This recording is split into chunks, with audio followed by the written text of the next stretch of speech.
Hey, what's going on, friends? My name is MTraderGates, and welcome back to another episode of Pokemon Scarlet and Violet for the Nintendo Switch. I am finally feeling better after the past video sessions where I was recording and sounding like absolute crap. Anyway, we're all off last time. We defeated Atticus in Tag Tree Thicket of Team Star, and now in this part, we are going back here to Cascarrafa. We made it here much earlier on, but the reason I did not start exploring this place is because, well, this is actually an area where you're going to be pretty underleveled significantly if you decide that you want to explore this particular part of the region.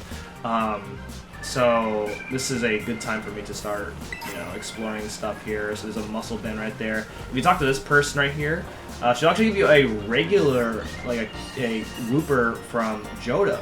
Give her a Paldean Wooper. This here, you're friendly with your Pokemon. All right. Yeah, sure. All right. What can I look at? I think you can look at my good buddy Donald. How is Donald friendly? How close is Donald to me? Alright. Oh, is that it? Okay. I think if your friendship's like even higher, then I think you can get something from her. I'm not too sure about that. So, some items around here. And this city is interesting. This is one of the unique things about this city is that this is actually a 3-story city. It's kind of funny. There's also some shops right there that you can go ahead and take a look at. But more importantly, what we want to do here is we want to go ahead and make our way to the 3rd floor. You actually can't really sequence break floors here. You actually have to use the elevators in order to get from one part to another. I don't really know why it's like that, but yeah, so grab that item right there, and then there's another item over here. Here's some nuggets. So you can kind of see, based on like what you're seeing around the city, there's like waterfalls, there's like pools of water and such.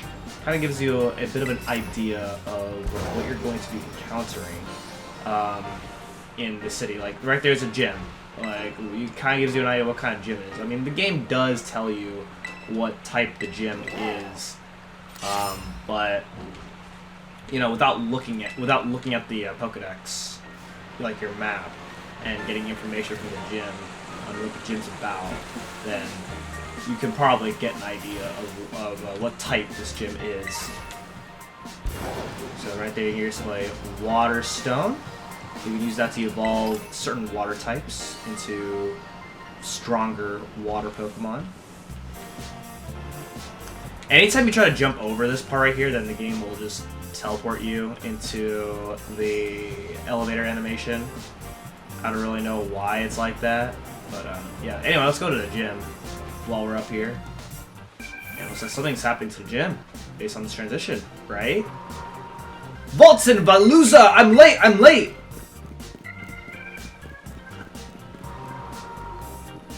Kofu, wait! Ah, he got away. How am I supposed to return this to him now? Oh, hey, you're here as a gym challenger, right? Yeah.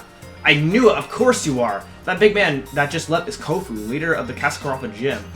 He has a bit of a childlike side to him.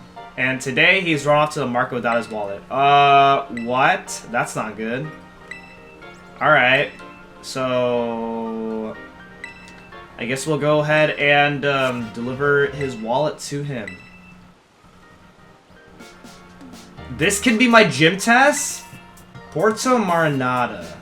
Marinata? I think Marinata sounds better. There are many dangerous Pokemon in the desert. Okay, I see. And then, of course, as soon as that happens, then, a sandstorm blows. But yeah, so we just have to deliver this wallet over to him, which, sounds easy, but to actually do it kind of takes a while. And so, I guess what we could do now is just go ahead and make our way down. Man, this transition takes so long. I'm not sure if I'm a fan, personally. But yeah, again, there's some more shops around here if you want to take a look at them. Some sandwich ingredients, sandwiches, foods. as well as like some shops, like clothing stores and such. Most cities usually have a clothing store. It's where you can like kind of decorate yourself. Well, I guess design yourself is the better word for that. So once again, go ahead and use the elevator now. Here we are to the bit of a bottom floor to here. Here's the battle stadium. Kind of gives you an idea of where you're going to be fighting with Kofu. Once you take on Kofu, which we're not going to be taking on Kofu for a while, based on what type of gym test that we've been given. And that is, of course, to deliver the wallet to them. Yeah, alright, so this is another Delibird store, Delibird Presence. You want to go ahead and shop for some battle items. More items over here at X Attack. Here's a Pokemon Center. If you go ahead and talk to this guy, he's going to reward you for fighting a certain number of trainers in this area that we're about to head over to in a moment. And of course, we haven't fought any trainers right now, so we're not going to talk to them. There will be no point, because we're not going to get an reward anyway. Okay, behind here, another item, Ultra Balls. Okay, Ultra Balls will actually be pretty helpful at this point, because from here on, we're going to be encountering some pretty tough Pokemon that will have lower catch rates, and an Ultra Ball just helps with that. Alright, but yeah, that's basically Cascarrafa. 3-story city, very unique in that aspect. Pretty cool. And now, we're going to head over here. This is the Asado Desert. And this is an area that we could have explored pretty much earlier on. In order to, like, well, from like one of the West Province areas. But now we're going to go ahead and see what we got going on here. The Asado Desert is the desert place of the game. And despite how it looks on the map, this is actually quite large. I mean, I'm saying that for basically every area here, where things are actually larger than they appear to be on the map. But yeah, the Asado Desert. We're gonna have to go through here in order to get to Porto Marinada.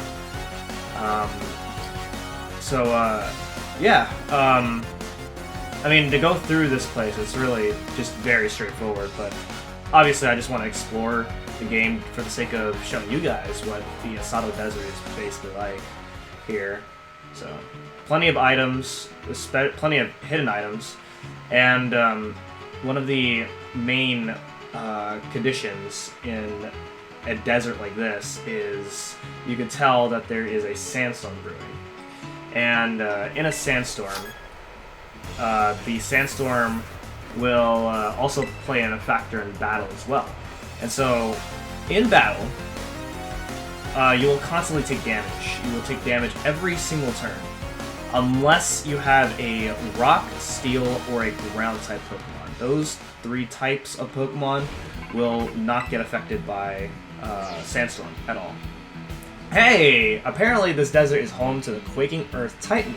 Speaking of which, the ground's been shaking off and on, and it's making me feel a bit sick. Sorry, I'm gonna just sit down and rest a little bit before I go back to Titan hunting. Yeah, so Arvin's gonna let us know that there is indeed a Titan Pokemon in the Asado Desert. And to actually find it, you have to go a bit out of your way in exploring the main path of the Asado Desert in order to actually find it. You can't really miss it though if you do happen to explore every part of the desert, because, well, it's really easy to find. But yeah, so we have the Quaking Earth Titan, and actually what's interesting about the Quaking Earth Titan is that the Pokemon itself is different depending on the version you're playing. I'm playing Violet, so I get a Pokemon that is exclusive to Violet, and in Scarlet you get something that's exclusive to Scarlet. Head over here, go around these rocks, find a few items, and then here's the ruins of the deserts. find a bunch of Bronzors, some Phalanx, as well as a Gimmighoul right there. Or racked up on Gimmighoul coins if that's something you're interested in. And actually, this would be a good time to actually talk about the Pokemon that you can find here. You find Donphan, which is the evolved form of Phanpy. You can find a lot of those here. It's a pretty good reason as to why you can find a lot of Donphan. You can also find a Cacnea, which is this little cactus Pokemon returning from Gen 3, a Hippopotas, a Sandile, a Phalanx. I mean, we've found Phalanx multiple times within like previous routes, like near ruins, but this is the first time that Phalanx appears in the notes, so I guess I'll just go over Phalanx again. Stonejourner. You can also find a Chansey, which I believe is kind of rare, kind of cool. A Toadscool, which is the Paldean form Tentacool. It is a ground poison type instead of a water poison type. Very interesting type of Pokemon that you can find here. You also find a Larvesta, a Relor, a Dreadnought, which is the evolved form of Shootle, a Lokix, and then you can find a Tinkatuff, which is the evolved form of Tinkatink, which is the Pokemon I'm using right now. You can also find the Hippowdon, which is the evolved form of Hippopotas, and Espathra, and Bravery, the evolved form of Ruffle. So all those interesting Pokemon that you can find that we haven't went over yet in the Asado Desert. Yeah, so now we're actually going to head over here. This is the a bit of the out of the way part of the desert, and you kind of see those little like rocks in a formation. Kind of reminds me of the trios, where like whenever you're exploring Gen 3, every once in a while you'll encounter like these places where the rocks are in like some kind of odd formation. And that's what those rocks kind of remind me of here in this game. But within those formation, you can kind of see the type of Pokemon. And I'm not going to go near it because I actually decided I don't feel like taking on the type of Pokemon in this video. Instead, I'm actually going to focus on taking on the gym, as that is the purpose of the episode that I was planning to do. I could have just taken on the Titan Pokemon while I'm at it. There's nothing really stopping me, other than the fact that this Pokemon is actually pretty high level. I'm going to say that the first time I played this game, this was like the Asado Desert, I explored pretty early on. And while it's not that bad here, like when you're fighting just wild Pokemon as well as trainers, because these trainers are actually like in the 20s range, because you could have explored it while you were exploring like the first West Province area. But that Titan Pokemon is going to destroy you if you do that Titan Pokemon pretty early. And that Titan Pokemon was actually my second Titan Pokemon that I've done on my practice file. And man, it was so hard. That Pokemon nearly destroyed me. Yeah, you can see a Hippowdon there digging in the ground. And then we have another trainer here that we're going to go ahead and fight. I don't even know how many more trainers I have left to fight in this place, but if you do fight a certain number of trainers here, then you do get rewarded by the guy named Cascarrafa, but I'm not going to worry about that right now. So I'm going to continue exploring more of the Asado Desert to see what there is to see here. I want to collect as many items as I can, just so I'm really good on resources later on. And then over here is another trainer, and you can kind of see it in the distance there. That is the other way of entering the Asado Desert. I mean, technically there's like multiple ways, really. If you just like fall off ledges and such, you'll end up in the Asado Desert. But yeah, that's the other real way of entering the Asado Desert. This will take you back to West Province Area 1 if you go up to that little ledge right there. And we already explored that part, so I'm not going to go up there right now. I'm going to go ahead and collect more hidden items as well as regular items, and exploring a bit of this part around over here. And then after that, that is pretty much all that I want to see of the Asado Desert, with the exception of the Titan Pokemon, of course. And so then we go ahead and exit the Asado Desert, and we are into a new area called West Province Area 2, which is of course the last part before we get to where we need to go, and that is of course Porto Marinata. I believe that's how you pronounce that. So yeah, welcome to West Province Area 2. First things first, you can get healed up by that picnicker right there. Get some sandwich materials as well. Yeah, so from here, there's like a couple different ways to go about here. Actually, there's like 3, actually. And so what I'm doing here is I'm going to go take the most out of the way part first, because I want to explore pretty much as West Province Area 2 as I can. I just feel like it's easier as far as like how I want to organize the exploration here. Just explore as much of the area as possible. Go inside this little cave and collect even more items, as well as some powerful Pokemon, especially some of the terrestrialized Pokemon that you might see every once in a while. I will say that exploring some of these areas with the high jump ability just makes things like so much easier. It's kind of crazy if you ask me.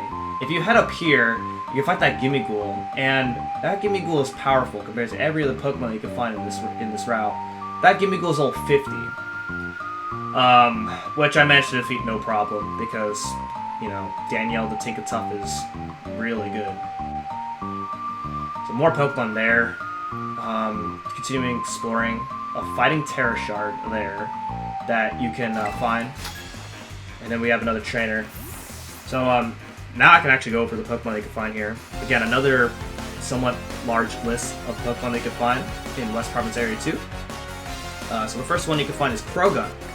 A returning Pokemon. It's a fighting poison type from Gen 4. Really good Pokemon. Highly recommend. At least back in Gen 4, I'd recommend it. I'm not sure about this game though, because I've been focusing on trying to use like the Gen 9 exclusive Pokemon. Next up you can find is Ditto, which is an interesting Pokemon because it has Transform. You can transform into your opponents and basically just copy them. Pretty interesting competitive Pokemon if you're into that.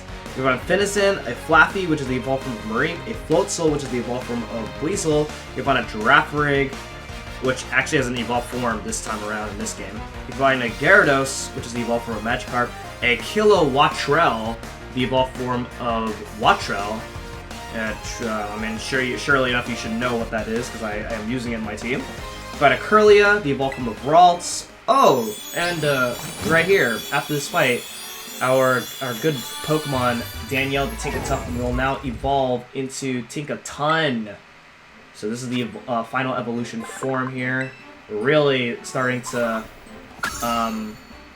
upgrade our team a bit here, which is amazing. Amazing stuff. Alright, next up is Mastiff. We find Meditite, Noibat, Shellos, both the West and East form, which are the East form and West forms are pink and blue, respectively. I don't really know if there's like any like significant differences between the two. They're just Shellos in my opinion. Then you can find a Slowpoke and a Wugtrio, which is the evolved form of Wiglet. So you can go ahead and keep going across that bridge, and across that bridge will take you to West Province Area 3, which I am not interested in exploring right now. That is an area that I will get to later. So I'm just gonna go backtrack out of the cave, and explore basically now the other side here. Basically all you gotta do is just from the Asado Desert just make a left, and that's how you get to Puerto Marinada. But I'm not doing that, obviously. I just want to continue fighting more trainers. So here we go. Fighting more trainers. This guy's a Rufflet. I'm gonna go ahead and take him out with a Lava Plume, and there we go. That was really easy. So right here, make your way to the Pokemon Center of West Province Area 2, which will then give you a fly point later on. And then, of course, there's a guy there that will reward you if you find a certain number of trainers in this area. Okay, so now we're going to go ahead and take a look at this part of the route. And this part of the route is way out of the way here. If you want to take a look at things over here. What's interesting about this place is if you keep going forward after this trainer here, then cross that bridge, there is an area, it'll take you to an area called, how do you pronounce this place? Kasoi? Oh my gosh. I will put it on screen, but basically there's a lake up ahead, and we are definitely not ready to explore that lake right now. To give you an idea, we are in the 30s, right? All of our Pokemon are in the 30s, and the Pokemon that you find in the lake are level between 50 and 60. Very strong Pokemon there. We are not ready to take that on. But if you're really bold, you can go there and find a Titan Pokemon there, which I'm not interested in doing. I could actually complete the Titan quest right now if I could, if I really want to. We're at 4 out of. I have not fought the Titan in Sato Desert, but if I do that, that would leave me at 4, and then of course the Titan Pokemon over at the lake will bring me at 5, and I could finally finish the Titan quest. But we're not doing that. I'm just not gonna do it right now. I just don't feel like I am ready as far as levels are concerned. So yeah. Yeah. So now I'm gonna explore the next layer of the route here. Another trainer over here that we're gonna go ahead and fight. Now that I have done taking on the detour, that will take us to the lake. And so this person will have a Curlia. Go ahead and defeat it. There we go, just like that. And then we go ahead and continue onwards. And there's this wide open like mini field of items as well as Pokemon that I'm avoiding because I don't want to fight Pokemon right now. If you go all the way to the end there, you get yourself an item. And then now we're gonna head on down here. This is like the beach area. If you go ahead and cross the river, then you'll actually be taken to West Paldea Sea, which I will explore later. Not right now, not interested. But basically this whole part over here is pretty much a detour, like another way to enter Porto Marinata.